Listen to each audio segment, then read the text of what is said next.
Hello friends, so today we are going to study the climate chapter of geography. I am going to tell you about all the important points from this chapter so that you can cover up this chapter in an easy manner. See, geography is all about your reasoning questions. आपके geography paper में सबसे ज़्यादा जो questions पूछे जाते हैं वो होते हैं reasoning questions. So geography is all about, मतलब आपको जो भी ज्योग्राफी में पढ़ना होगा वो थोड़ा कंसेप्चुअल तरीके से पढ़ना ही होगा. जैसे क्लाइमेट चैप्टर है, इसमें काफ़ी सारी विंड्स की डिस्कशन होगी, काफ़ी सारी चीज़ों का अलग अलग आएगा इस्तेमाल. So you must be thorough with the topics of this chapter and with the concept of the winds and everything. Okay? तो वही आपको करना होगा. और मैं सजेस्ट करती हूँ क्योंकि रीजनिंग क्वेश्चंस बहुत आते हैं इन सब चैप्टर्स में, so I would suggest you to read 3 books. You can go for this Oswald. In this you can study the geography last 10 year papers and their reasoning questions. और आप देख सकते हैं कि कैसे उनको फ्रेम किया गया है, तो आप यहाँ से उनको लर्न कर सकते हैं. And also you can use this for MCQ type questions and for some sample question papers you can use this book. And also you can use this Educard और Oswald. ये दोनों Educard और Oswald ये दोनों आपके reasoning question practice के लिए enough हैं. आपको इनसे रीजनिंग क्वेश्चंस अच्छे से कर लेनी है, बिकॉज आई रिमेंबर कि जब मेरे बोर्ड्स चल रहे थे तो मैंने भी इन्हीं दोनों से रीजनिंग क्वेश्चंस बहुत अच्छे से प्रिपेयर किया था. रीजनिंग क्वेश्चंस काफ़ी सारे आए थे and I prepared them from here, so it actually helped me a lot. Okay, so I would recommend you कि मैं आपको क्लाइमेट चैप्टर का इंपॉर्टेंट पॉइंट्स बता दे रही हूँ, बट ये दोनों बुक्स होना आपके पास मस्ट है.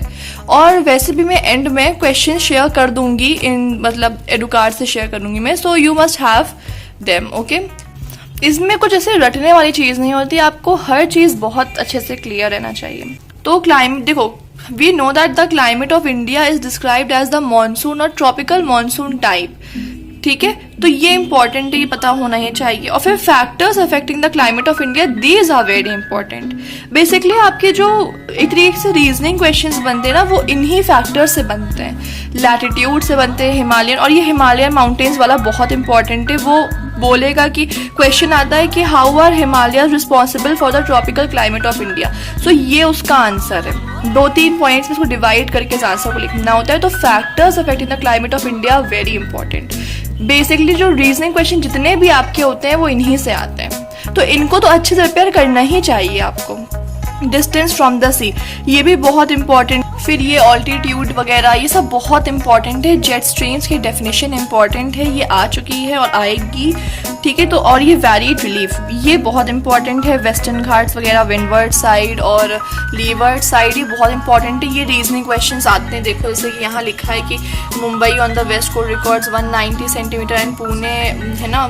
मतलब ये क्यों होता है, क्योंकि देखो एक विंडवर्ड साइड होता है, एक लीवर्ड साइड होता है. ठीक है, तो विंडवर्ड साइड में क्या होता है कि जो भी विंड्स जाते हैं विंडवर्ड साइड में, तो मतलब जैसे कि कोई मतलब विंडवर्ड साइड वो होता है जहाँ पे बारिश बहुत ज़्यादा होती है, और levered side rain shadow area होता है, बरसात कम होती है. Okay, orographic rainfall is important. Relief and rainfall ये सब आपको अच्छे से पढ़ना होगा कि windward side of western Ghats receive rainfall from the south west monsoon. South west monsoon ये होती हैं जो साउथ वेस्ट से आ रही होती हैं. जो देखो ये वेस्टर्न घाट्स है, वेस्टर्न घाट्स का जो विंडवर्ड साइड है, इसका मतलब है कि देखो ये है तुम्हारा वेस्टर्न घाट्स, ये वेस्टर्न घाट्स का विंडवर्ड साइड है, और ये वेस्टर्न घाट्स का रेन शैडो एरिया है, मतलब लीवर्ड साइड है. तो वेस्टर्न घाट्स के विंडवर्ड साइड को साउथ वेस्ट मानसून से बारिश मिलती है. ठीक है, और ईस्टर्न घाट्स को नॉर्थ ईस्ट विंड्स आ रहे हैं ना, नॉर्थ ईस्ट यहाँ से मिलती है.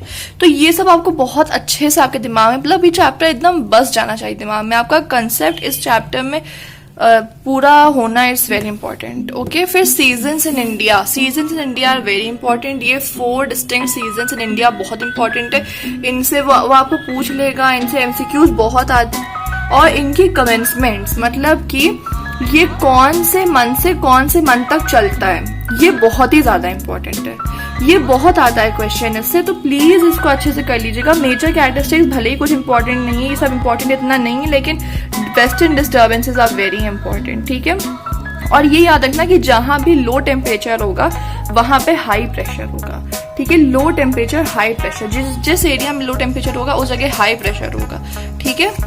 फिर ये प्रेसिपिटेशन वाला अच्छे से लर्न कर लेना है। फिर ये हॉट वेदर सीजन या समर सीजन बहुत इंपॉर्टेंट है ना, ये मतलब कि इनका ये कब से स्टार्ट होता है ये सब कुछ, ठीक है। ये सब कुछ अच्छे से पढ़ना है ये वाला आपको। And this is one of the question which I saw in the PYQs. You can see this if it's clear. Name one state in northwest of India that receives rainfall during winter. तो वो है Punjab. Punjab north west में होता है और उसको winters में rainfall मिलती है।